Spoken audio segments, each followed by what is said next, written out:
भाई बड़ी दिलकश रिपोर्ट आई है अमेरिकन कांग्रेस की के अंदर जो पेश की गई है पाकिस्तान और भारत की जंग के ऊपर। अब ये तो एक न्यूट्रल एंटिटी है और बड़ी रिसर्च करके उन्होंने भेजी है हिंदुस्तान को। इस रिपोर्ट के बाद तो जिनको नहीं भी पता चल जाना चाहिए कि रिपोर्ट में ये हकीकत वाजिया हुई है कि भारतीय क़यादत ने सियासी दबाव और अंदरूनी ज़रूरत के तहत जल्दबाजी के तहत किसी स्ट्रेटजिक सोच के तहत नहीं बल्कि जल्दबाजी के तहत खत्ते के अमल को खतरे में डाला। ये कांग्रेस की रिपोर्ट कह रही है जो अमेरिका में पेश की गई है। रिपोर्ट में ये वाज़ह किया गया कि भारतीय क़यादत ने सियासी दबाव और अंदरूनी हालात के तहत एक गैर जिम्मेदाराना फैसला किया पाकिस्तान पर अटैक करना, जो संजीदा हिकमत अमली नहीं बल्कि जल्दबाजी का नतीजा था। ये 9-10 मई की जंग की बात कर रहा हूँ मैं। इस इकदाम ने खत्ते के अमन को बिलावजह खतरे में डाल दिया। इसके बरक्स पाकिस्तान ने दुरुस्त मालूमात, मजबूत इंटेलिजेंस, ये भाई अमेरिका की कांग्रेस की रिपोर्ट है, ये मैं नहीं बोल रहा या पाकिस्तान का कोई इदारा नहीं बोल रहा। इसके बरक्स पाकिस्तान ने दुरुस्त मालूमात, मजबूत इंटेलिजेंस और सोच समझ कर चुने गए अहदाफ के जरिए अपने से कहीं बड़े दुश्मन को मौसर अंदाज पसपा किया। और इस रिपोर्ट में लिखा हुआ है कि Pakistan has one this 4 days war. ये रिपोर्ट इस बात की बाज़ाब्ता तौसीक करती है कि मार्के हक में पाकिस्तान को वाज़िया और फैसला कुन बरतरी हासिल रही जो इस जंग के नतीजे का बुनियादी मुहर्रिक बनी।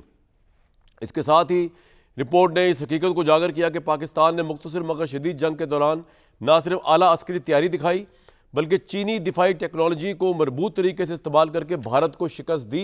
पाकिस्तानी फ़ज़ाइया ने जंग के दौरान जदीद हथियारों, मिसाइल सिस्टम्स और लड़ाका जहाज़ों की इंतहाई दुरुस्तगी के साथ इस्तेमाल किया, जिसमें भारतीय फ़ज़ाइया के फ्रांसीसी साख्त राफेल तैयारों को मार गिराया गया। इस जंग ने भारत की फ़ज़ाई बरतरी के तमाम दावे हवा कर दिए और दुनिया इस हकीकत का एतराफ़ करती है। रिपोर्ट में इंकशाफ भी किया गया इस जंग ने चीन को अपने जदीद दिफाई निज़ामों जैसे HQ-9 फ़ज़ाई दिफाई निज़ाम, PL-15 air to air missile और J-10 लड़ाका तैयारों को हकीकी जंगी माहौल में आजमाने का मौका फराम किया, और जो चीन के दिफाई शोबे के लिए एक अहम सरगर्मी साबित हुए। भी इंडिया के लिए बैड न्यूज़ है कि चाइना ने उनको दिखाया, पाकिस्तान के थ्रू ही ख्वाह दिखाया, और पाकिस्तान ने भी दिखाया चाइना के वेपन्स के ज़रिए कि इंडिया का मुकाबला अब आसान बात नहीं है जब इंडिया आएगा मुकाबले में। जब भी ये रिपोर्ट समर की भी तस्दीक करती है कि हुकूमत पाकिस्तान और अस्करी क़यादत की बर वक्त मौसर आला हिकमत अमली और अपनी फ़ैसलों ने भारत के जारहाना अज़ाइम को खाक में मिला दिया।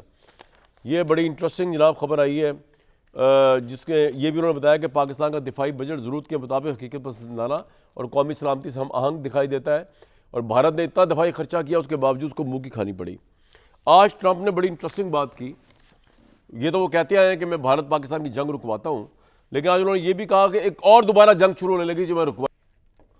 जनाब डॉक्टर कमर चीमा साहब, बहुत वार्म वेलकम। मज़हर अब्बास साहब, बिलाल अज़हर कियानी साहब, शौकत यूसुफ ज़ई साहब में ज्वाइन करेंगे। दूसरी तरफ और भी बड़ी खबरें मेरे पास इमरान खान साहब के हवाले से। अलीमा खान साहिबा जो है वो बैन देती फिर रही है कि जी उनको मुलाकात नहीं कराई जा रही, उस पर ज़रूर बात करें, हुकूमत क्यों नहीं कराने दे रही। जुमे को यौम सियाह का दिन रखा है तहरीक इंसाफ ने, इस पर बात करेंगे। 27 बयानी तरमीम के खिलाफ दिसंबर में लॉन्ग मार्च कुछ वकला करना जा रहे हैं, उसका क्या क्लाइमेक्स होगा वो आपको आज बता के उठूँगा यहाँ से मैं। कमर चीमा साहब, ये जो कांग्रेस की रिपोर्ट आई है बड़ी डैमेजिंग है हिंदुस्तान के लिए, तो इस पर ज़रूर कमेंट कीजिएगा। दूसरा, डोनाल्ड ट्रंप ने कहा है कि पाकिस्तान भारत की जंग तो रुकवाई लेकिन दोबारा भी एक जंग होने लगी थी, वो भी रुकवाई। ये कब होने लगी थी और किस तरह रुकवाई?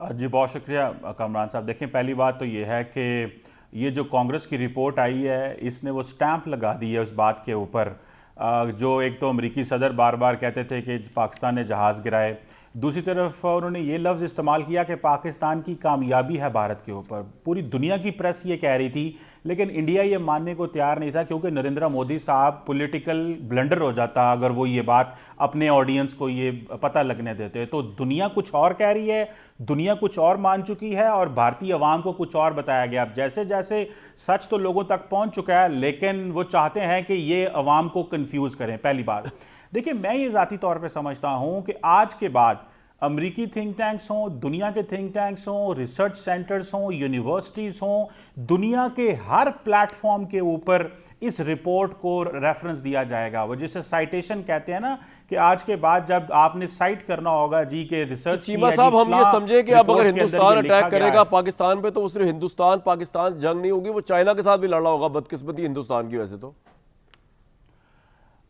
देखें, इंडिया का यही तो मसला है। 2005 से लेके 2025 तक इंडिया को जो अमेरिका ने एक प्रेफरेंशियल ट्रीटमेंट दिया मिलिट्री डोमेन में, टेक्नोलॉजिकल डोमेन में, कामरान साहब, उसका क्लाइमेक्स 2025 में अमेरिकन परेशान हो गए हैं कि ये 20 साल तक हम इनको इक्विप करते रहे चाइना के मुकाबले में, और वो इक्विपमेंट जो पाकिस्तान के पास चाइनीज मिलिट्री हार्डवेयर था उसको पाकिस्तान की मिलिट्री लीडरशिप ने इस अंदाज से इस्तेमाल किया कि इवन के इंडियंस को तो 48 घंटे तो समझ ही नहीं लगी। उनके चीफ ऑफ डिफेंस फोर्सेस ने, स्टाफ ने ये कहा था कि 48 घंटे हम अपने जहाज नहीं उड़ा सके, हम फॉल्ट ढूंढ रहे थे कि हमारे जहाज क्यों जो है वो गिर रहे हैं।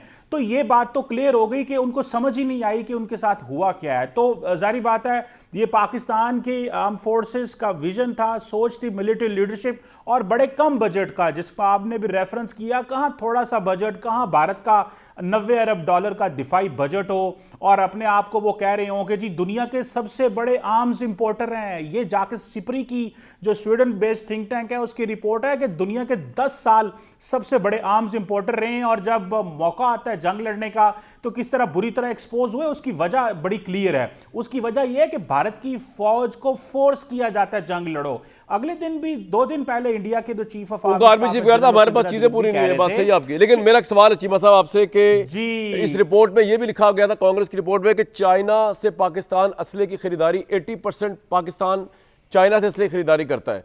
अब ये बताइए कि जब ये कांग्रेस की रिपोर्ट आई और चला पता कि एक्चुअली चाइना का जो वेपन जिस तरह कमाल तरीके से पाकिस्तान ने इस्तेमाल किया, ख्वाह वो डिफेंस का हो, ख्वाह वो एयर स्ट्राइक्स का हो, ख्वाह वो इंफॉर्मेशन है जो हमारे सामने आ रही थी, और इंडिया का हर चीज़ हमारे सामने एक स्क्रीन खुली हुई थी। क्या सिर्फ ये स्ट्रेटेजिक अलायंस है पाकिस्तान का चाइना के साथ, वो तो बात समझ आती है, लेकिन अगर इंडिया ये सोचे कि यार यूरोपियन असला भी गिर गए, राफेल भी गिर गए, फ्रेंच टेक्नोलॉजी भी नाकाम हो गई, तो क्या इंडिया भी चाइना का वो बन सकता है खरीदार वेपन्स का, या नहीं बन सकता कभी भी? ये चाइना नहीं करेगा उसके साथ इस तरह की डील? लेकिन नहीं, मैं जो कभी भी ऐसे मुमकिन नहीं है। आपको मजे की बात बताऊं कामरान साहब, इंडिया दुनिया से जहां से भी असला लेता उनको ये चीज कहता है पाकिस्तान को आपने ये असला नहीं देना ताकि पाकिस्तान हमारा मुकाबला ना कर सके।